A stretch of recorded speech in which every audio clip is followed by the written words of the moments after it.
अस्सलाम वालेकुम, मेरा नाम है जहांसेब हाशमी और ये है टोयोटा यारिस हैचबैक 2020 मॉडल। ये टोयोटा यारिस की 4th जनरेशन है जो कि वर्ल्ड वाइड 2020 में ही लॉन्च की गई थी और ये गाड़ी 20 मॉडल ही है और इसको वर्ल्ड वाइड यारिस और विट्स दोनों नामों से जाना जाता है।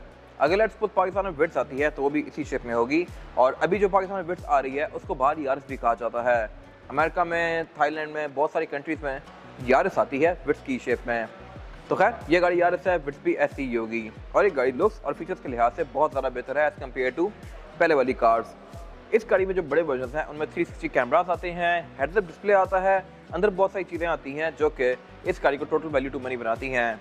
ये गाड़ी एक बेसिक ट्रिम है बट स्टिल इसमें पोस्ट स्टार्ट और भी ऐसे बहुत सारे फीचर्स दिए गए हैं जो कि आपको पहले बड़ी बड़ी कार्स में भी देखने को नहीं मिलते थे।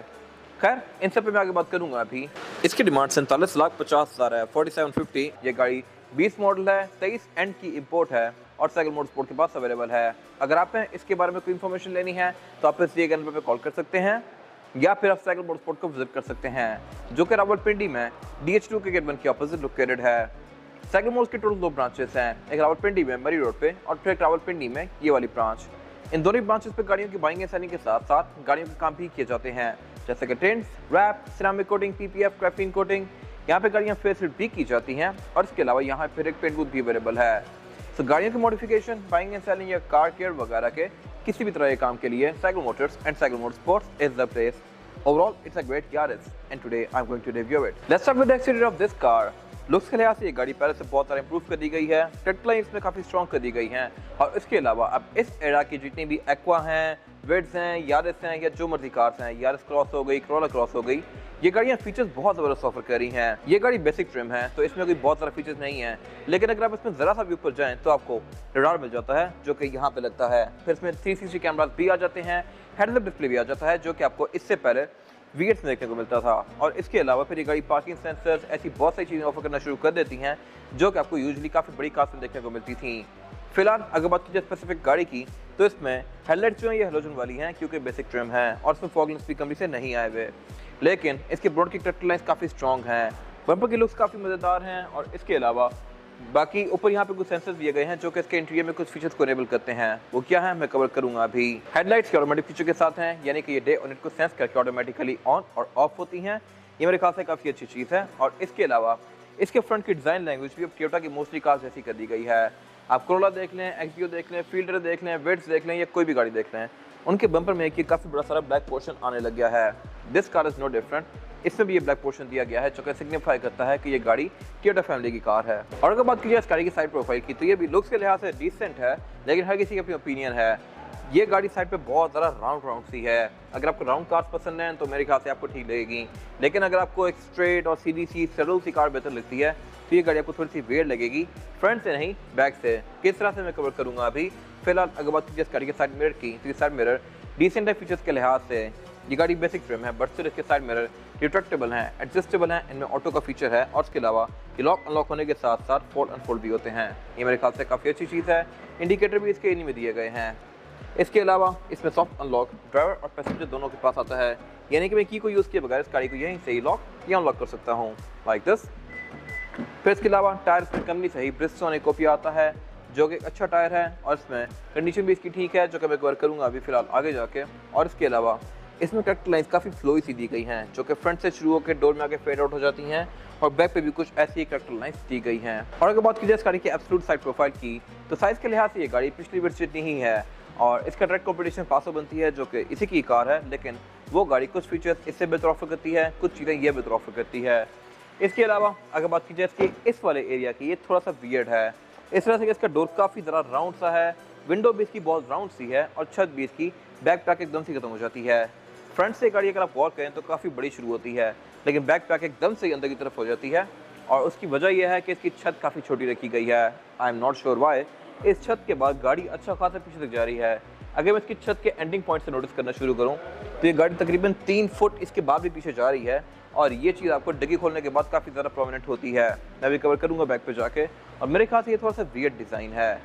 अगर आप अंदर बैठे हुए हैं तो ये लिटरली इसकी छत आपके सर के ऊपर खत्म हो जाती है और डिग्गी के ऊपर इसकी छत है ही नहीं। ये मेरे ख्याल से काफ़ी डिफरेंट सी चीज़ है। फिर इसकी छत के अंदर काफ़ी स्ट्रॉन्ग करेक्टर लाइन्स दी गई हैं।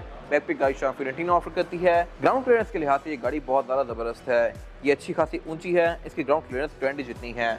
और ये आपको पाकिस्तान में भी खास इशू नहीं करेगी। इसके अलावा बैक पे गाड़ी मोड ऑफ प्राइवेसी वाली ऑफर करती है क्योंकि जैपनीज कार है।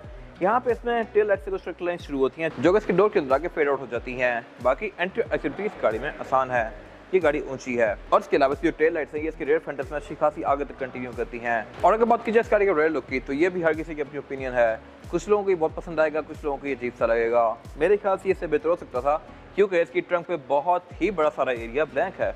ये सारा एरिया ब्लैक कलर का है। टेलर्स इसमें आधी से ज़्यादा ब्लैंक है। टेलर्स के नाम पे इसमें सिर्फ एक यहाँ पे ये रनिंग लैंप दिया गया है और इंडिकेटर दिया गया है एंड दैट्स इट। बाकी सारा का सारा एरिया ब्लैंक है। ये मेरे ख्याल से एक बहुत वियर्ड चीज़ है, लेकिन मेरे ख्याल से इसके बड़ी ट्रिम्स के अंदर यहाँ पे एक LED बार कंटिन्यू करता होगा। प्रियस में भी ऐसा ही है। उसके छोटे वर्जन यानी कि एक्स वर्जन के अंदर टेल लाइट सिर्फ इतनी सी होती है, लेकिन उसके बड़े वर्जन जो कि यू होते हैं उनमें tail lights end to end continue करती हैं। क्या पता इस गाड़ी में भी ऐसा ही होता हो कि इसमें छोटे वर्जन के अंदर टेल लाइट इतनी सी है लेकिन बड़ों के अंदर फुल कंटिन्यू करती हो। रिवर्स इसका रेयर बम्पर में नीचे दिया गया है। रेयर बम्पर के अंदर भी इसके टोयोटा के मोस्टली कार्स की तरह ब्लैक पोर्शन ऐड कर दिया गया है जो कि चीप प्लास्टिक वाला है। और इसके अलावा अगर आप गौर करें तो इसकी डिग्गी यहाँ तक आ रही है लेकिन छत इसकी यहाँ खत्म हो गई है, तकरीबन 1.5-2 फुट पीछे। बाकी इसमें फिर रेयर विंडशील्ड वाइपर आता है, ऊपर वॉशर आता है। और अगर मैं इसकी डिग्गी को खोलता हूँ, इसकी डिग्गी काफ़ी डिफरेंट से डिज़ाइन के अंदर है। इसको आप ऊपर से एक्सेस काफ़ी इजीली कर सकते हैं क्योंकि इसके ऊपर छत नहीं है। आप पूरी ही डिग्गी के ऊपर आराम से अपना हाथ घुमा सकते हैं। और इसके अलावा इसके बेंचेस फोल्डेबल भी हैं, तो आप इनको फोल्ड करके इसकी ट्रंक कैपेसिटी और ज़्यादा खुली बना सकते हैं। और इसमें नीचे दी गई लिड को उठा के आप इस गाड़ी का स्पेयर टायर भी एक्सेस कर सकते हैं। ये गाड़ी proper full size spare tyre offer करती है। ये गाड़ी मेरे ख्याल से एक अच्छी चीज़ है। लेकिन अगर मैं यहाँ से खड़े होकर देखूँ तो इसकी डिग्गी का एक काफ़ी बड़ा सारा एरिया ऊपर से कट है। आपका जो बड़ा सामान है आप उसकी डिग्गी के यहाँ से रख सकते हैं, लेकिन उससे ऊपर बड़ा सामान यहाँ पे एडजस्ट नहीं होगा क्योंकि इसकी विंड स्क्रीन स्लोपिंग है। बाकी इसके अलावा यहाँ पे कुछ खास है नहीं। इसके बाद अगर बात कीजिए इस गाड़ी के इंटीरियर की तो इंटीरियर स्पेसिफिक कार का तो ऑल ब्लैक है क्योंकि ये गाड़ी बेसिक वर्जन है। इसमें कोई टू टोन यूज़ नहीं की गई, कोई खास ट्रिम्स नहीं दी गई। लेकिन जो इसके बड़े वर्जन आते हैं उनमें बहुत सारी डिफरेंट ट्रिम्स आती हैं, क्रोम वगैरह आता है जो कि इसके लुक को बेहतर बनाता है। इस पर आगे बात करूँगा। अभी फिलहाल अगर बात की जाए इस गाड़ी के स्टीयरिंग व्हील की तो स्टीयरिंग व्हील इस गाड़ी का 3 स्पोक है।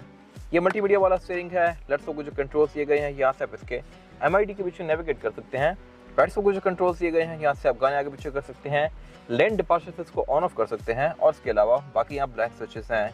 ये ब्लैंक स्विचेस के बेसिकली क्रूज के हैं। जिन गाड़ियों में क्रूज आता है उनमें यहाँ बटन दिए गए होते हैं। इसके अलावा एयरबैग की गाड़ी बेसिक ट्रिम होते हुए भी 8 ऑफर करती है, एक स्टीयरिंग व्हील में, एक डैशबोर्ड में, 4 पिलर्स में और 2 सीट्स के साइड पर। ये मेरे ख्याल से काफ़ी अच्छी चीज़ है। और इसके अलावा स्टीयरिंग व्हील इस गाड़ी का सिर्फ टिल्ट है, टेलीस्कोपिक नहीं है। आप इसको ऊपर नीचे कर सकते हैं लेकिन आगे पीछे नहीं कर सकते। बाकी अगर बात कीजिए इसके हेडलाइट्स की कंट्रोल की तो ऑटोमेटिक वाला फीचर आता है, यानी कि ये डे और नाइट को सेंस करके ऑटोमेटिकली ऑन और ऑफ होंगी। लेकिन इन पर कोई फॉग का कंट्रोल नहीं दिया गया क्योंकि फॉग इसमें कंपनी से आई ही नहीं हुई। वाइपर इसमें नॉर्मल से हैं। और अगर बात कीजिए इस गाड़ी की मीटर की तो इसकी प्रेजेंटेशन अच्छी है। स्पीड लिमिट इस गाड़ी की 180 किलोमीटर/आवर तक है। RPM इसका 6.5 पे जाकर रेड लाइन करता है। और इसके सेंटर में इसका एक MID क्लस्टर दिया गया है 4.2 इंचेस का, जो कि फीचर्स के लिहाज से डिसेंट है। यहाँ पे ये गाड़ी आपको trips, average kilometre per litre, outside temperature, eco score, इस तरह की बहुत सारी चीज़ें शो करवाएगी। फिर इसके अलावा यहाँ पे गाड़ी ओपन डोर्स, गाड़ी की स्टैट्स, डिफरेंट फीचर्स को ऑन ऑफ करने के कंट्रोल वगैरह सब कुछ यहाँ पे शो करवाती है। ये गाड़ी 41,000 चली हुई है। बाकी अगर बात की मीटर की हाउसिंग की तो ये सारी ही चीप प्लास्टिक की फिनिश में है। और डैशबोर्ड भी इसका लुक्स के लिहाज से तो डिसेंट है, लेकिन ये सारा प्लास्टिक का है। इसकी क्वालिटी मेरे ख्याल से बेहतर हो सकती थी और मेरे ख्याल से इस प्राइस पॉइंट पे आप बहुत सारा क्वालिटी एक्सपेक्ट कर भी नहीं सकते। बाकी इसके डैशबोर्ड के सेंटर में इसकी मल्टीमीडिया स्क्रीन दी गई है जो कि फ्लोटिंग है, यानी कि डैशबोर्ड से अलग से ऊपर निकली हुई है। और स्क्रीन वैसी है जैसा कि थाईलैंड की कार्स में आती है टोयोटा की। पाकिस्तान में रीवो GR और फॉर्च्यूनर GR में अब इस तरह की स्क्रीन आना शुरू हुई है। बाहर इस जैसी छोटी कार्स के अंदर भी ये स्क्रीन आती है। इस स्क्रीन में ब्लूटूथ, ऑक्स, नेविगेशन, USB इस तरह की सारी चीजें आती हैं और इसमें नेविगेशन भी प्रॉपर इनेबल्ड है, तो ये मेरे ख्याल से एक अच्छी चीज़ है। बाकी नीचे फिर इसके एयर वेंट्स काफ़ी वियर्ड सी जगह पे दिए गए हैं। मैंने इतना अंदर घुसा के एयर वेंट्स कभी नहीं देखे आज तक, बट इस गाड़ी में दिए गए हैं। स्क्रीन के नीचे तकरीबन आधा फुट पीछे इसके एयर वेंट्स दिए गए हैं और उससे नीचे फिर एक स्टोरेज कंपार्टमेंट दिया गया है। साथ इसके नीचे पोस्ट स्टार्ट दिया गया है। मोस्टली नई कार पोस्ट स्टार्ट लेफ्ट पे करती जा रही हैं, बेशक वो लैंड क्रूजर्स हों, ये छोटी कार्स हों या कोई भी लग्जरी कार हो। बाकी क्लाइमेट कंट्रोल स्पेसिफिक कार में नॉर्मल है, बड़े वर्जन में ऑटोमेटिक आता होगा। उससे नीचे इसका USB पावर आउटलेट दिया गया है, साथ ब्लैंक स्विचेस दिए गए हैं जो कि इसके बड़े वर्जन में हीटेड सीट्स के होते हैं। नीचे यहाँ पर स्टोरेज कंपार्टमेंट दिया गया है। केस सिलेक्शन जो है इस गाड़ी में वो है P, R, N, D और B। B means braking. और उससे पीछे फिर यहाँ पे इसका इको मोड सेलेक्टर दिया गया है और ट्रैक्शन कंट्रोल ऑन ऑफ करने का बटन दिया गया है। इसमें ड्राइव मोड टोटल 2 ही आते हैं, इको ऑन और इको ऑफ। फिर इसके अलावा हैंड ब्रेक इसकी लेफ्ट पे दी गई है जो कि मेरे ख्याल से एक वियर्ड चीज़ है। वो गाड़ी है जिनको कन्वर्ट किया जाता है लेफ्ट हैंड ड्राइव से राइट हैंड ड्राइव में, उनमें हिस्सा होता है बेसिकली। अगर आप मस्टैंग देख लें, एल्सन देख लें और बहुत सारी गाड़ियाँ देख लें, उनमें हैंड ब्रेक लेफ्ट पे है और उसकी वजह यह है कि इंटरनेशनली वो कार्स लेफ्ट हैंड ड्राइव आती हैं, लेकिन पाकिस्तान या जापान जैसी कंट्रीज़ के लिए जब उनको स्विच किया जाता है तो उनकी हैंड ब्रेक वहीं रह जाती है। इस गाड़ी में भी ये पैसेंजर के पास दी हुई है और कप होल्डर्स ड्राइवर के पास दिए हुए हैं, तो ये मेरे ख्याल से एक वियर्ड चीज़ है। हालांकि ड्राइवर का कप होल्डर से कोई काम नहीं है, हैंड ब्रेक से काम है, और पैसेंजर का हैंड ब्रेक से कोई काम नहीं है, कप होल्डर से काम है, तो इसकी जगह स्विच होती तो बेहतर था। बाकी उससे पीछे फिर यहाँ पे एक और स्टोरेज कंपार्टमेंट दिया गया है। सेंटर कंसोल ये गाड़ी ऑफर ही नहीं करती, आप आफ्टर मार्केट लेके इसमें लगवा सकते हैं। अगर बात कीजिए सीट्स की तो इसकी पूरी ही फैब्रिक की फिनिश में है और इसका हेडरेस्ट भी सिंगल ही पीस है, यानी कि जुड़ा हुआ है, आप इसको एडजस्ट नहीं कर सकते। सेम फैब्रिक इसका डोर्स के अंदर भी कंटिन्यू किया गया है। डोर्स के अंदर कुछ यहाँ पे सिल्वर कलर की फ्रिल्स दी गई हैं जो कि इसके लुक को बेहतर बना रही हैं, और इसके एयर वेंट्स की तरह इसके डोर अनलॉकर्स भी काफी अंदर घुसा के दिए गए हैं। विंडोज के कंट्रोल ऊपर दिए हुए हैं और इसमें सारी ही विंडोज सिंगल टैप वाली हैं। ये अगेन मेरे ख्याल से एक बड़ी मजेदार चीज़ है। किसी भी विंडो को मैं सिंगल टैप से फुली रोल डाउन या रोल अप कर सकता हूँ। सिर्फ ड्राइवर की विंडो में लाइट है ऑटो वाली, बाकी सारी विंडोज में नहीं दी गई, लेकिन सारी ही विंडो सिंगल टैप से अप डाउन होती हैं। साइड मिरर इसके रिट्रैक्टेबल हैं, इनमें ऑटो वाला फीचर भी आता है। नीचे इसका यहाँ पे ऑटो लेवलिंग हेडलाइट्स का कंट्रोल दिया गया है। बाकी वैनिटी मिरर गाड़ी ड्राइवर और पैसेंजर दोनों के लिए ऑफर करती है। रूफ लाइनर इस गाड़ी में ब्लैक आता है, केबल लाइट्स इसकी येलो आती हैं, रियर मिरर इसमें बेसिक सा दिया गया है और ये गाड़ी हार्ड टॉप है, और इसके अलावा यहाँ पे कुछ खास है नहीं। इसके बाद अगर बात की जाए इस गाड़ी में रेयर पैसेंजर्स के लिए सीटिंग कैपेसिटी कितनी है, बैक पे स्पेशियस है। मेरे पास यहाँ पे लेग रूम थोड़ा बहुत बाकी है। ड्राइवर की सीट को मैक्सिमम पीछे करने के बाद भी अगर एक नॉर्मल पोजीशन पे हो तो फिर यहाँ पे लेग रूम सफिशिएंट हो जाएगा, लेकिन बैक पे यहाँ पे 2 ही लोग कंफर्टेबली बैठ सकते हैं क्योंकि गाड़ी चौड़ाई के लिहाज से भी बहुत ज़्यादा स्पेशियस नहीं है। सेंटर भी इसका थोड़ा सा रेज है, सेंटर कंसोल भी इसका काफ़ी पीछे तक आया हुआ है, तो यहाँ पे थर्ड पर्सन को पाँव रखने में थोड़ी सी मुश्किल होगी, लेकिन हेडर्स यहाँ पे 3 दिए गए हैं। इसके अलावा रेयर सीट्स इसकी 60-40 के स्प्लिट के साथ हैं। इनको फोल्ड करके आप इसकी ट्रंक कैपेसिटी को और ज़्यादा खुला बना सकते हैं, और इसके अलावा बैक पे ये गाड़ी फीचर्स के नाम पे ISOFIX के पोर्ट्स, सीट बेल्ट्स और एयर बैग्स भी ऑफर करती है। ये अगर मेरे ख्याल से काफ़ी अच्छी चीज़ है। विंडोज़ की काफ़ी ज़्यादा कर्व्ड है जो कि आपको मोस्टली कार्स में देखने को नहीं मिलती, और इसके अलावा बैक पे कैबिन लाइट दी गई है एंड दैट्स इट। इसके अलावा यहाँ पे कुछ खास नहीं है। इसके बाद अगर बात की जाए इस गाड़ी के इंजन की, तो इंजन ये गाड़ी बहुत सारे ऑफर करती है। 1000 सीसी, 1500 सीसी, 1200 सीसी। ये स्पेसिफिक का 1000 सीसी है। 1500 सीसी वाली कार्स हाइब्रिड होती हैं, उनमें बेसिकली एक्वा वाला इंजन आता है 1.5 हाइब्रिड, लेकिन ये बेसिकली वो इंजन है जिसकी वजह से विट्स वर्ल्ड वाइड बहुत सारा पॉपुलर है। 1000 सीसी 3 सिलेंडर इंजन।